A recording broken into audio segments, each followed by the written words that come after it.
God, aka No Shaheed Akbar La'el, coming back at you. And I'm here to talk to you today about this book. It's called On to New Orleans, Louisiana Heroic 1811 Slave Revolt. Alright? It's a brief history of documents related to the rise of slaves in January 1811 in the territory of Orleans, you know what I'm saying? First of all, I want to give a shout out to my people in the NO, you know what I'm saying? 504 to the Meat Show, you heard me? Now check it out. This book is talking about a revolt that went on between us and the colonized forces, you know what I'm saying? That was trying to occupy and take over things, you know what I'm saying? Right here on page 48 it says, alright, Slave Revolt of 1811. The revolt of Africans and African Americans that erupted in January of 1811 was the inevitable outcome of the sharpened struggles between slaves and slave masters as the area was transferred to U.S. occupation. Due to Louisiana Purchase 1803, France turned over its control of Louisiana to the United States. From 1803 to 1812, the old colony area known as the Louisiana Province was divided in two. The northern area, beginning at the present Arkansas-Louisiana border and extended to Canada, was called the Louisiana Territory. The southern part, beginning at the same Arkansas border and extended south to the Gulf of Mexico, became known as the Orleans Territory. New Orleans, the largest city in Orleans Territory, became the territory capital, with the entire territory subordinate to the federal government in Washington, D.C. In 1811, the population of New Orleans and its suburbs was about 25,000. Nearly 11,000 were slaves, some 8,000 whites, about 6,000 free people of color. In the outlying parish, slaves made up an even greater portion of the population. The slave uprising hit like a thunderbolt, unleashing all the fury of the oppressed Africans and Native Americans against their oppressors. It was not fictitious or accidental. Like all great social upheavals, it passed through many stages and represented a moment in the revolutionary process. The Revolt of 1811 turned out to be the prelude to a period of revolutionary upheavals that was not to subside until after the War of 1812. Plantation hands was the particular leaders of the revolt, though runaway slaves were important participants, alright? And it says, right here, the leader of this revolt was a brother by the name of Charles Dessalines, alright? And it's the reason why they revolted, you know what I'm saying? They say, no doubt, Charles Dessalines, the principal leader, explained to those assembled that the situation was now most favorable for an all-out fight for freedom. He cautioned it would not be easy, but there was a chance, even though there was not and could not be any guarantee of success. However, the revolutionary sympathies and the mood of the slave master was growing because of the heightened oppression. The time for an all-out revolt was ripening each day. Further, it looked like the American forces was getting more entangled in the conflict in West Florida. They may have been about to embark on war with Spain. Already this had depleted the number of enemy troops concentrated in New Orleans and along the river. Given this situation, he convinced his comrades that New Orleans could be captured by a too prolonged assault.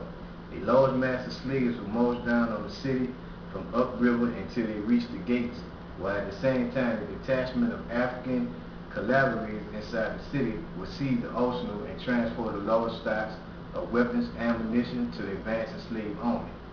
Alright, then jointly both forces would rout the remaining resistance of the slaveholders. Once this object had been secured, the rebels would capture the other institutions, including the governing bodies and the banks. The city could be theirs in a few weeks if everything went according to plan, especially if the arsenal could be carried swiftly and decisively. An African army would be formed in the process of the march itself by carrying out a series of uprisings in a sequence, and the vanguard moved down the river road. The major action would begin at the Audrey Place, since it was the largest in St. John the Baptist parish. It had a small arsenal and possessed a strong group of rebel slaves. Maroon slaves were joined in the action to liberate Audrey's plantation. Alright? And that's page 49, is this talking about the leader of the revolt. You know what I'm saying? A brother named Charles Dessalines, you know what I'm saying? On how he planned to do it and the idea that he had, you know what I'm saying? So right here on page 49, it tells about maroon skirmishes, all right? You know what I'm saying? Maroons is considered people that ran away from the slaves and stuff like that, you know what I'm saying? See right here, see, after the meeting, the number of rebel slaves massing the swamps increased day by day.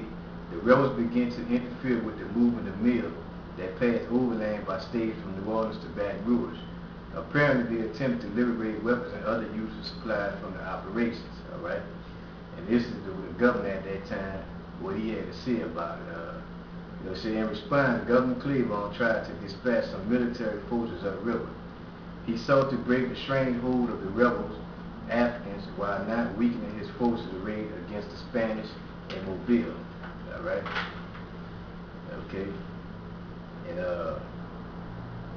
on page 50 right here, it tells you the date and the time that these brothers went and done their thing. You know what I'm saying? You know, when they went and got down and got busy and put their plan into effect. All right? We're gonna look at what it says right here. All right? Okay. They resolved to strike at the Aldrich Plantation on Tuesday, January 8th, igniting a big battle for freedom. In order to minimize the possibility of premature exposure, they took immediate steps to suppress as far as possible the network of spies and stool pigeons, which could warn the slave masters of what might be coming. Alright? And this is on Tuesday, alright? Tuesday, January 8th. Okay? Also, January 8th is the day that the noble prophet Noble Dry Lee was born, alright? Sup, man? On Tuesday, January 8th, after sundown, the call was given. The slave looting was launched at the Aldrich Plantation, located some 36 miles above the city on the east bank of the Mississippi River. Today, the front of this plantation will be situated along the Mississippi River with its median line running along Corner Street and the Plaza. Alright? He said in the action at the Aldrich Plantation, the rebels took a few muskets and some sabers. They took gunpowder from a nearby mill, but as we find out later, the slaves were willfully short on weapons and ammunition. Apparently, the rebels were counting on a much larger haul of guns since Aldrich once housed a small officer in his place, and that he was the commander for the parish for many years. However, it turned out that most of the weapons had been moved. Since the revolutionary Africans committed themselves to the very end, this corps of fighters armed themselves with agricultural tools were at hand. They grabbed hold of hoes, machetes, clubs, tree branches, spears, and the like. What they lacked in guns, they made up with determination, strong organization, and discipline. Charles Garrett, the well-known mouthpiece of the slave owners, grudgingly commented on their exceptional organization in his sketchy account of the revolt. The rebels he recounts marched along the river toward the city, divided in companies, each under an officer with the beat of drums and flags displayed. Some 500 blacks were involved, and the organization would advance to the point that they were divided into companies, each under an officer. The array was armed with whatever weapons came in hand, mainly agricultural implements. The Negroes advanced down the river road with flags flying and drums beating, and on to New Orleans was their cry. Alright, and I'm going to pause right here and give you the rest of this here on what happened with these brothers enslaved on part 2, you did. So stay tuned, you heard me? Peace.